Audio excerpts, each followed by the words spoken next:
ओडिशा के बालासोर में 2 जून को हुए भीषण रेल हादसे पर अब सवाल उठ रहे हैं। हादसे की वजह क्या है, किसकी लापरवाही से हादसा हुआ, जिम्मेदार लोगों पर क्या कार्रवाई हो रही है या होगी। इस बीच इस हादसे में बाहरी ताकतों का हाथ होने की भी बात सामने आई है।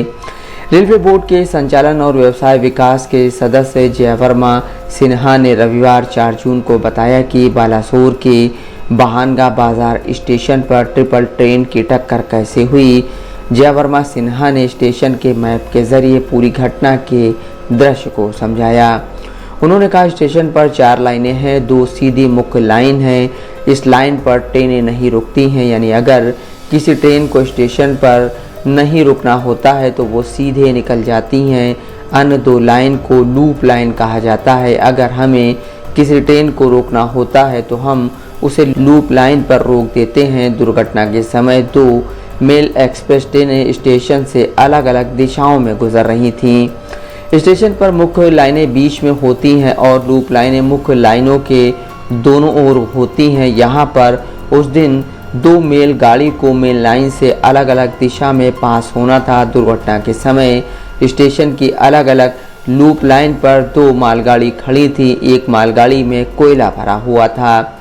चेन्नई की तरफ से बेंगलुरु हावड़ा एक्सप्रेस बेंगलोर से आ रही थी और हावड़ा जा रही थी। ये गाड़ी कुछ सेकंड पहले कोरोमंडल से आ रही थी। इसकी स्पीड 126 किलोमीटर प्रति घंटा थी। अधिकतम 130 किलोमीटर प्रति घंटा हो सकती थी। अप मेन लाइन से हावड़ा शालीमार से चेन्नई जाने के लिए कोरोमंडल एक्सप्रेस आ रही थी, जिसकी स्पीड 128 किलोमीटर प्रति घंटा थी। ट्रेन का रूट क्लियर था, हर तरह से सिग्नल ग्रीन था। कोरोमंडल और बेंगलुरु हावड़ा एक्सप्रेस ट्रेन के लिए 2 मुख्य लाइनों को मंजूरी दी गई। सब कुछ तैयार था, सिग्नल हरा था। हरे रंग के सिग्नल का मतलब है कि चालक के लिए आगे का रास्ता साफ है और चालक अधिकतम स्पीड का उपयोग कर सकता है। जय सिन्हा ने कहा कि ओवर स्पीडिंग नहीं थी, सिग्नल हरा था। इससे पहले रेल मंत्री अश्विनी वैष्णव ने रविवार को एनआई से बात करते हुए कहा कि रेलवे सुरक्षा आयुक्त ने मामले की जांच की है। जांच रिपोर्ट आने दीजिए, लेकिन हमने घटना के कारण और इसके लिए जिम्मेदार लोगों की पहचान कर ली है। यह इलेक्ट्रॉनिक इंटरलॉकिंग में बदलाव के कारण हुआ है। हादसे की वजह जिस इंटरलॉकिंग सिस्टम में हुए बदलाव को बताया जा रहा है, उसी की ओर इशारा नवनीत चतुर्वेदी ने भी किया है। उन्होंने कहा, घटना की वजह बहुत अजीब है। इस तरह की घटना मैनुअल इंसानी गलती की वजह से नहीं हुई है। यह ट्रेन दुर्घटना एक साइबर अटैक है जो कुछ बाहरी विदेशी ताकतों ने रेलवे के इलेक्ट्रॉनिक सिग्नल सिस्टम को हैक कर इस घटना को अंजाम दिया है। उनका मकसद मुल्क में राजनीतिक अस्थिरता फैलाना है। जनता पार्टी के अध्यक्ष और जियो पॉलिटिक्स किताब के लेखक नवनीत चतुर्वेदी अपनी फेसबुक पोस्ट में लिखते हैं, सबल मानसिकता के लोग इस घटना के पीछे आरक्षणधारी रेल कर्मचारी बता रहे हैं। वो एक अलग राग अलाप रहे हैं, आरक्षण खत्म करो। आईटी सेल कार्यकर्ता इस दुर्घटना के पीछे मस्जिद मदरसे बालासोर में बहुत हैं। दुर्घटना शुक्रवार को हुई, यह राग अलाप रहे हैं जिनके लिए ओडिशा पुलिस ने अलर्ट भी जारी किया है। भ्रामक फेक खबरें ना फैलाएं और शांति बनाए रखें। मुख्य विपक्षी दल व उनके समर्थक बुद्धिजीवी रेल मंत्री इस्तीफा दो की रट लगाए बैठा है और रेल पथ सुरक्षा, रेल बजट, यात्री सुरक्षा को प्रायोरिटी मिले कहते कहते वंदे भारत व बुलेट ट्रेन पर तंज कसना शुरू कर देता है। नवनीत लिखते हैं, मेरा स्टैंड कुछ अलग है। मैं तीनों ही पॉइंट से इत्तेफाक नहीं रखता और रेल मंत्री से इस्तीफा मांगना इस समय का हल नहीं है। घटना की वजह बहुत अजीब है। इस तरह की घटना मैनुअल इंसानी गलती की वजह से नहीं हुई है। यह ट्रेन दुर्घटना एक साइबर अटैक है जो कुछ बाहरी विदेशी ताकतों ने रेलवे के इलेक्ट्रॉनिक सिग्नल सिस्टम को हैक कर इस घटना को अंजाम दिया है। उनका मकसद मुल्क में राजनीतिक अस्थिरता फैलाना है। हमारा देश साइबर वॉरफेयर को झेलने के लिए बिल्कुल तैयार नहीं है। अश्विनी वैष्णव रेल मंत्री होने के साथ साथ आईटी व दूरसंचार मंत्री भी हैं।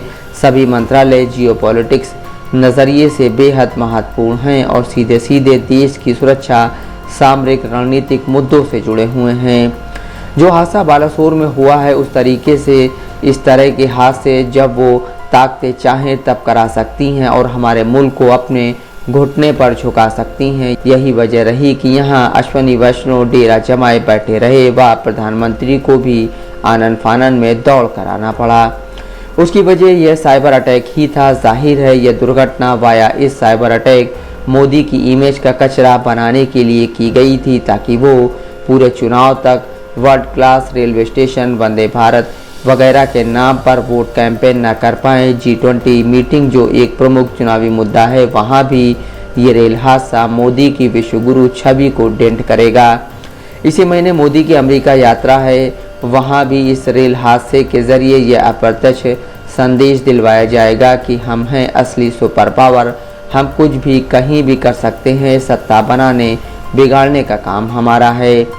नवनीत लिखते हैं, साइबर वॉरफेयर में रशियन, चाइनीज, सऊदी, ईरानी, तुर्की इत्यादि कई देश एक्सपर्ट हैं।